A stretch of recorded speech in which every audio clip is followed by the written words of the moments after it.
Halo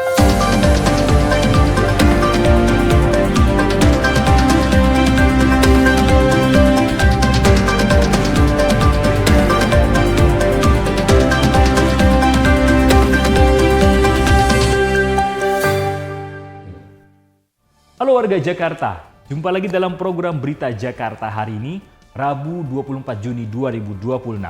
Bersama saya Robi Ceyadi, kami akan hadirkan berita pilihan dan informasi terbaru untuk Anda.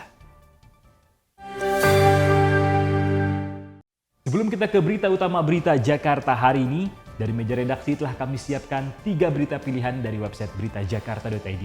Berikut ini. Pemerintah Provinsi DKI Jakarta siap mendukung penyelenggaraan Pekan Olahraga Nasional ke-22 tahun 2028 di Nusa Tenggara Timur dan Nusa Tenggara Barat. Dukungan tersebut mencakup penyediaan venue, transportasi, hingga akomodasi guna menunjang kelancaran ajang olahraga nasional itu. Komitmen tersebut telah disampaikan Gubernur DKI Jakarta Pramono Anung dalam rapat koordinasi bersama Menteri Pemuda dan Olahraga Erick Thohir, Gubernur NTT Emmanuel Melkiades Lakalena, dan Gubernur NTB Lalu Muhammad Iqbal di Jakarta Selasa 23 Juni 2026. Pemerintah kota bersama Basnas Basis Jakarta Barat kembali menyerahkan ijazah 118 pelajar dari 11 madrasah yang tertahan. Kegiatan ini merupakan bagian dari program Tebusan Ijazah Petamburan. Program ini merupakan hasil sinergi dan partisipasi peserta didik, guru, masyarakat maupun stakeholder lain yang telah mempercayakan Basnas Basis dalam mengelola dana ZIS. Pemerintah Provinsi DKI Jakarta melalui Bakes Bangpol mensosialisasikan peningkatan peran dan fungsi masyarakat dalam melakukan pemantauan dan pengawasan orang asing dan tenaga kerja asing. Berdasarkan data Kanwil Ditjen Imigrasi DKI, tercatat ada 74.308 orang asing beraktivitas dan menetap di Jakarta sepanjang tahun 2026. Warga Jakarta diminta berperan dalam ikut mengawasi orang asing ilegal untuk mengantisipasi dampak buruk akibat kejahatan seperti online scam. Untuk mengantisipasi dampak buruk akibat aksi kejahatan seperti online scam, investasi ilegal, judi online, dan sebagainya. Informasi selengkapnya, warga Jakarta bisa langsung kunjungi website beritajakarta.id, website berita resmi pemerintah Provinsi DKI Jakarta. Kita beralih ke berita pertama Berita Jakarta hari ini. Program padat karya pemerintah Provinsi DKI Jakarta mendapatkan animo tinggi dari masyarakat. Dalam waktu singkat, lebih dari 100.000 orang telah mendaftar. Gubernur DKI Jakarta Pramono Anung akan memantau langsung proses rekrutmen dan memastikan program padat karya tepat sasaran tanpa titipan orang dalam. Program ini syaratnya mudah loh, cukup KTP DKI dan siap bekerja. Hal itu diungkapkan Gubernur DKI Jakarta Pramono Anung dalam sebuah acara di Monumen Nasional beberapa waktu lalu.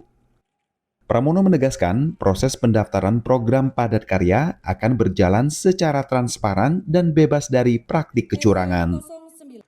Seluruh jajaran telah diinstruksikan untuk menjaga keterbukaan informasi selama proses seleksi berlangsung. Dan kekhawatiran untuk orang dalam main-main saya sudah sampaikan ke Bu Dewi. Nggak boleh ada, transparan, terbuka, karena ini dijaga, ditunggu oleh masyarakat Jakarta.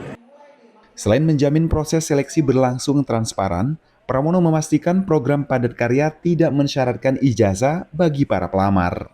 Pelamar hanya perlu memiliki KTP DKI Jakarta dan siap kerja. Peserta yang lolos seleksi akan menerima UMP DKI Jakarta sebesar 5,7 juta per bulan.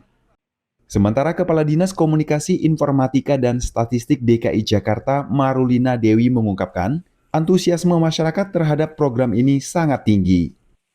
Untuk program padat karya sudah dibuka untuk mengisi 2.843 lowongan pekerjaan yang disiapkan.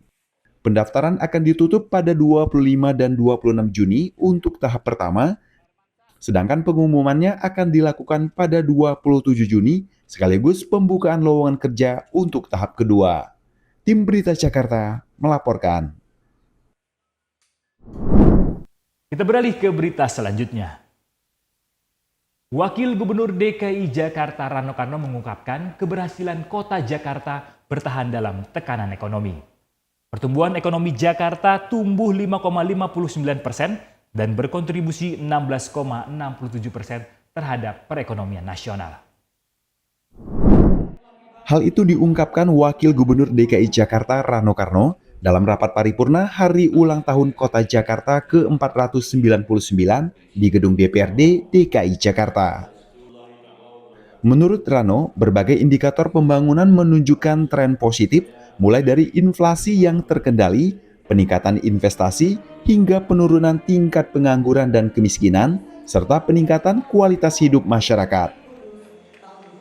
1 tahun lagi, Jakarta akan memasuki usia 5 abad. Momentum menuju 5 abad Jakarta harus menjadi titik tolak bagi kita semua untuk menyiapkan masa depan kota dengan lebih sungguh-sungguh.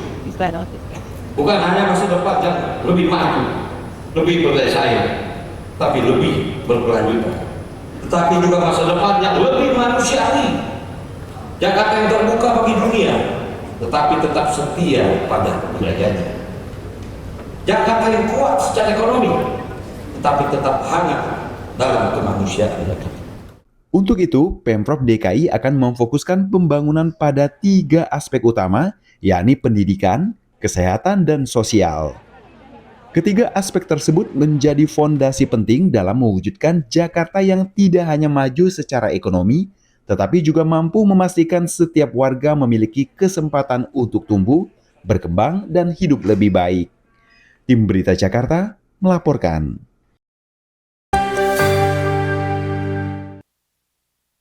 Kita ke segmen Info Jakarta.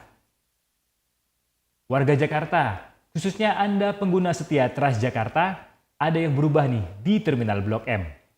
Untuk meningkatkan kenyamanan pelanggan, Transjakarta melakukan penyesuaian rute pada jalur Terminal Blok M. Kebijakan ini telah diberlakukan sejak tanggal 21 Juni. Rute mana saja yang disesuaikan? Berikut informasinya.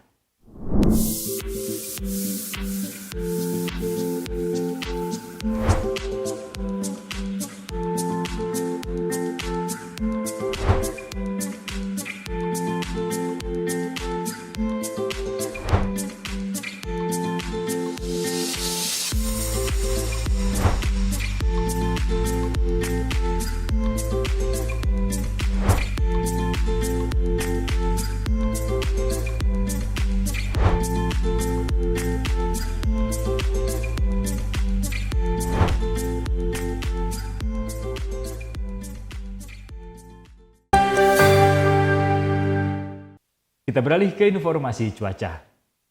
Warga Jakarta, sebelum memulai aktivitas esok hari, warga Jakarta bisa melihat perakiraan cuaca yang dirilis BMKG. Berikut ini.